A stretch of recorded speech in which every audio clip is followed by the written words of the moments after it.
60 Great Ghost Stories, read by H. Washington Sawyer. Tonight's story, The Grey Room, by Stefan, Grabiński. My prior apartment also didn't please me. At first it seemed that what I had escaped from was definitely not present here, and that I should be safe from that intangible element which had forced me to leave my previous residence. But a few days spent in this newly rented room convinced me that this place was even worse than the last, as certain disturbing features which had estranged me from the other one began to exhibit themselves here in a sharper, more emphatic form. After a week in my new locale, I came to the sad conclusion that I had fallen into a trap 100 times more intricate than the previous one. The unpleasant mood that had driven me away from my former home was now repeating itself, and in a considerably intensified form. Becoming aware of this dismal outlook for the future, I initially tried to find the cause in myself. Maybe the habitat had nothing to do with it. Maybe I myself had dragged this sad tone along with me, and not fully realizing its imminent character, I was blaming my surroundings in a dishonest attempt at masking my own weakness. But this conjecture was contradicted by the complete state of happiness I found myself in at the time, and by my exceptional good health. Before long, I arrived at another hypothesis, which soon became a certainty when confirmed by daily experience. Armed with this knowledge, I sought information about the tenant who had formerly occupied this room. Imagine my surprise when Heinem's name was mentioned. This was the same person after whom I had rented my previous room. Some strange coincidence had twice made me his successor. Nothing connected us beside this. I didn't know who he was or what he looked like. I couldn't find out anything more about him other than that his name was Benjamin Heinem and that he had lived here a couple of months. When I inquired of the janitor about the date of his departure and his new address, he muttered some vague answer, apparently not having the least willingness to plunge into any specific explanation. Judging by the expression on his face, I suspected that he could tell me a lot about my predecessor, yet he preferred to be silent, either on his own initiative or because of the dictate of the landlord. Maybe there was a good reason for this silence, or maybe information about tenants was not readily given out. Only much later did I understand this careful tactic. Indeed, from the landlord's point of view, there was just one concern. It wouldn't do to frighten away potential boarders. The affair clarified itself, however, after my own experience shed light on the former tenant and his real fate, which had been intentionally concealed from me. At any rate, the similarity in mood at both places and the identity of their previous tenant gave much food for thought. Gradually, I came to the belief that the spirit, as it were, of both apartments had become imbued with Heinem. I have no doubt that something of the sort is possible. On the contrary, I believe that the expression like leaving behind a bit of yourself should not be taken merely as a figure of speech. Our daily coexistence with a given place, a longer stay in certain surroundings, even if it is limited to the organic world without any human connection, or even if it is confined to the sphere of so-called inanimate objects, has to elicit after a certain time a reciprocal effect and mutual influence. Slowly, an imperceptible symbiosis develops, whose traces repeatedly consolidate themselves over a long period and after a break of direct contact.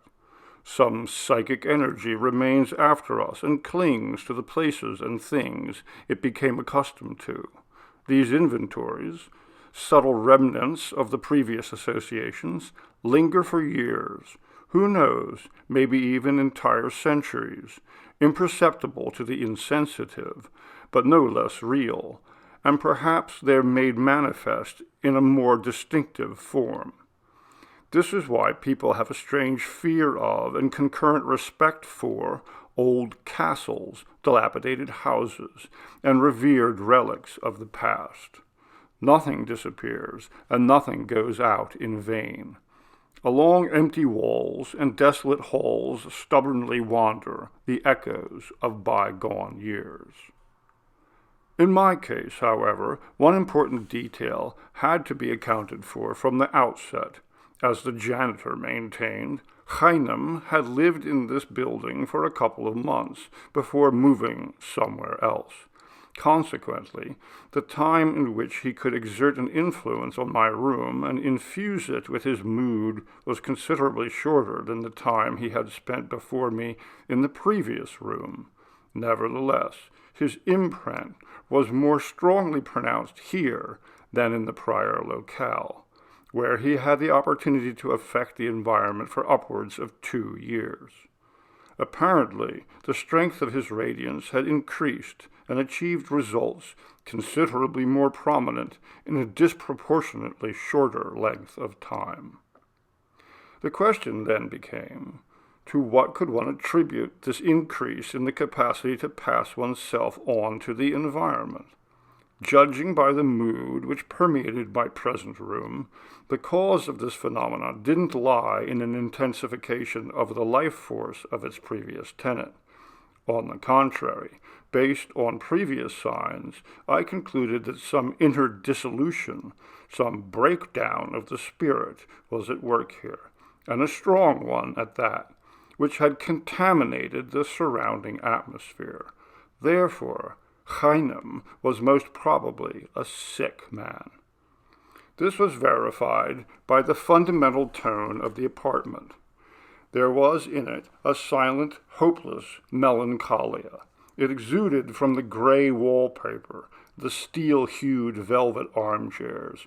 It emanated from the silver frames of pictures. One could feel it in the air, in 1,000 elusive atoms. It almost rubbed off against the slender, delicate spider threads being spun inside.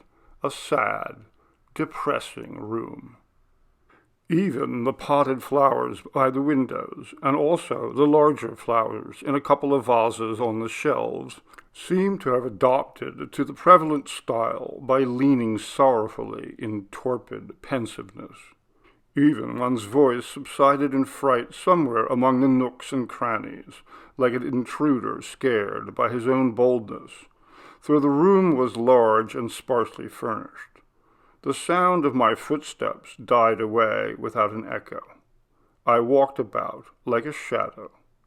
One instinctively wanted to sit in the corner, on a comfortable plush armchair, and, lighting a cigarette, while away hours in reveries, as one aimlessly pursued with one's eyes little clouds of smoke, following their spiraling turns, their framed rings, their trailing ribbons under the ceiling.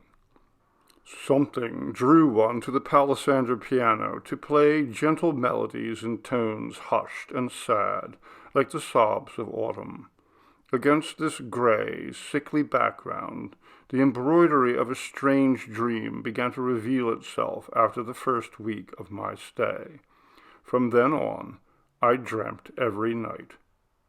The content of my dreams was more or less always the same.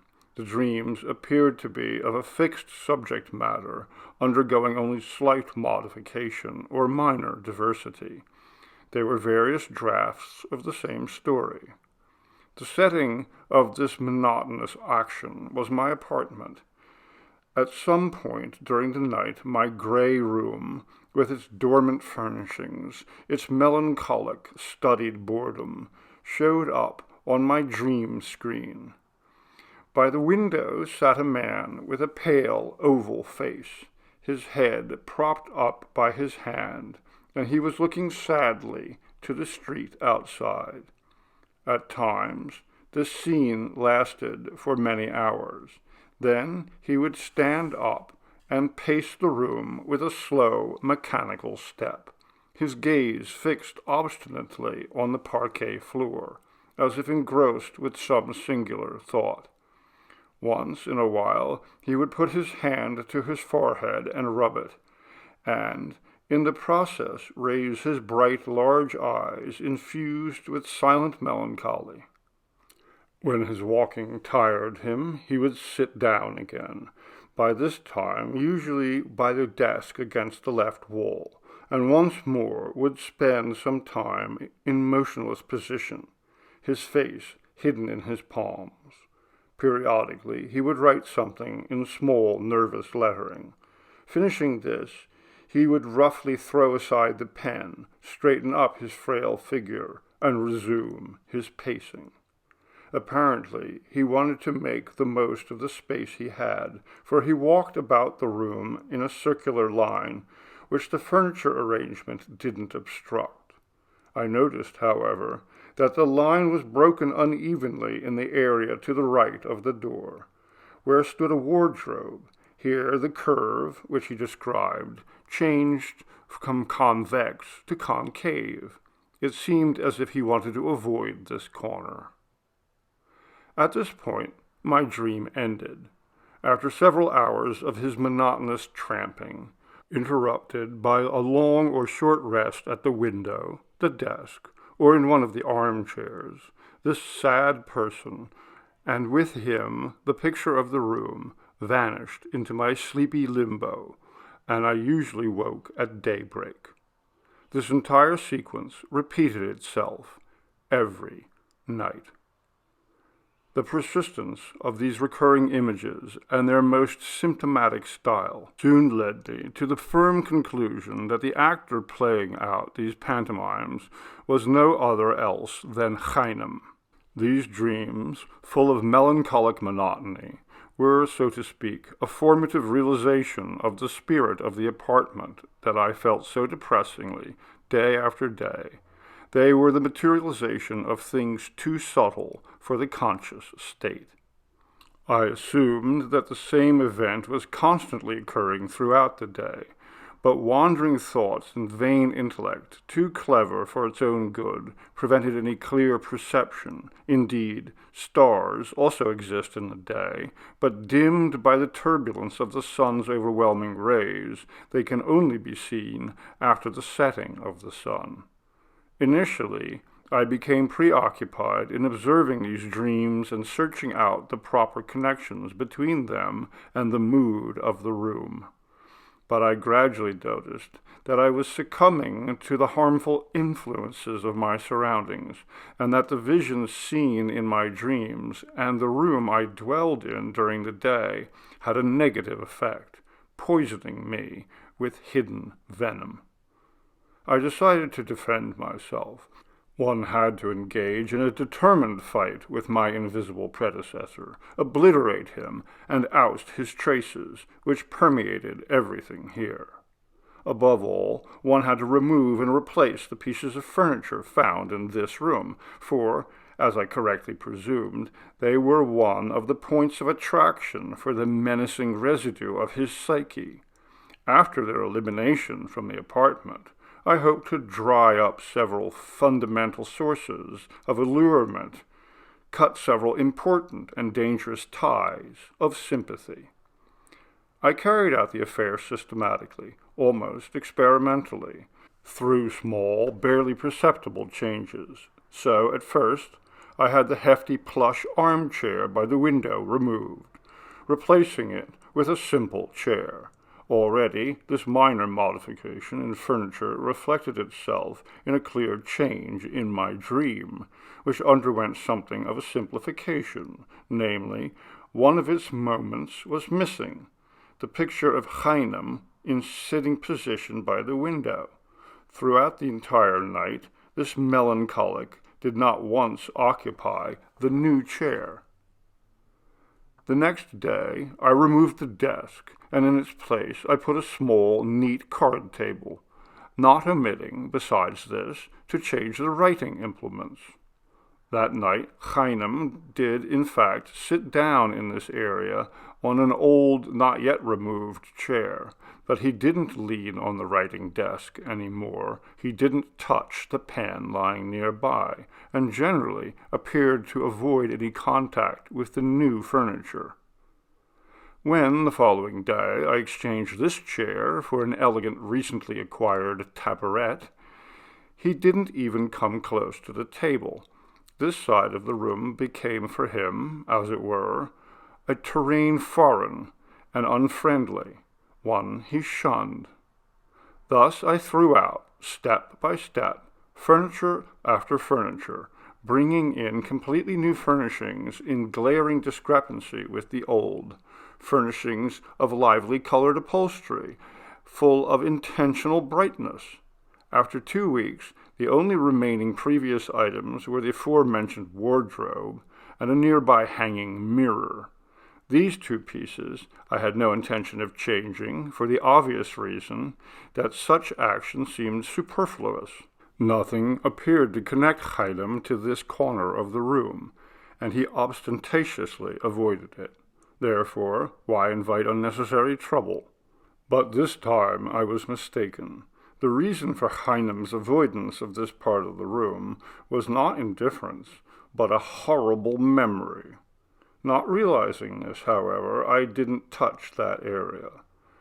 The instituted changes elicited a beneficial influence on my daily surroundings. The room cheered up. The oppressive mood of the interior weakened, giving way to a more sunny atmosphere. Concurrently, my dreams changed to a new phase. As the metamorphosis of my home progressed, the ground was being cut out from under Heinem. At first I blocked him from the window, then removed him from that part of the room where once stood the writing desk, and next limited him to a few armchairs. Finally, after clearing these away, just a narrow space remained for him among the new pieces of furniture. Evidently, the altered atmosphere began to depress him, for I noticed in his previously well-defined figure a certain dissipation.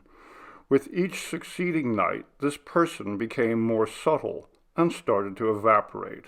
I saw him as through a mist. Eventually, he stopped pacing among the chairs and moved like a shadow along the walls. Sometimes his entire figure broke up, and I only saw fragments of arms, legs, or an outline of his face. There was not the slightest doubt. Heinem, beaten down, was withdrawing. Delighted with already certain victory, I wrung my hands with joy and set about to deal him the final blow. I had the gray wallpaper torn down and the room repapered in red. The result wasn't disappointing. The shadow of my stubborn opponent ceased to loiter about the walls. Yet I still felt his presence in the air, elusive, exceedingly diluted, but despite this, it was still there. I had to make the atmosphere completely loathsome to him. Toward this end, I arranged a wild orgy in my place for 2 successive nights. I encouraged the disorderliness of my inebriated guests. I inflamed their youthful appetites and passions. We went crazy. After these 2 riotous, sleepless nights, which caused me great unpleasantness from my co-tenants, I finally threw myself down on my bed in my clothes, totally exhausted, and immediately fell asleep. At first my weariness prevented anything from happening, and I slept without visions. But after several restful hours, my room once again emerged from the mist of sleep. I looked at it calmly, smiling in triumph through the dream. There was no one in the room, absolutely no one. Trying to strengthen this conviction in myself, I began to victoriously pass my eyes over every inch of the apartment, staring at the window. Thus, I traversed 3/4 of the room, inspecting closely the armchairs, scrutinizing the ceiling and the walls. Nowhere in sign of that culprit, nowhere even the slightest trace. Suddenly, casting my glance casually to the dark corner by the door, the one part of the room that he had always so neatly avoided, I saw him. He stood in a full, distinct figure, typically a little bent, his back toward me. Just then he extended his hand to the wardrobe, and turning the key, opened it. He paused, apparently fixing his eyes on the empty interior with its row of plain wooden pegs. Slowly, with calm reflection, he drew out from his pocket a type of belt or leather strap, and tied it to one of the pegs. He turned a loop and made a circle at the dangling end. Before I could figure out what was happening, he was already hanging. His body squirmed in its death throes, turned to the side, and was reflected in the mirror on the adjoining wall. In its depths, I clearly saw the face of the hanging man. His mouth was twisted into a sneering grin. His eyes were looking directly at me. Uttering a cry, I jumped out of bed, and shaking with feverish chills, leaped through the window onto the sidewalk. Not looking back, I ran through the empty streets until I came upon some inn. I was soon surrounded by the shady company of suburban hoodlums. Their gaiety revived me. They were necessary for me at that moment. They dragged me along to another, more squalid tavern. I went. Then I went to a third one, a fourth, and so on. I accompanied them everywhere until the very end, until bright morning. Then, staggering on my legs, I finally tucked myself into some hotel and fell into a dead sleep. The following day I rented a cheerful, sunny little room at the outskirts of the city. I never returned to my old apartment.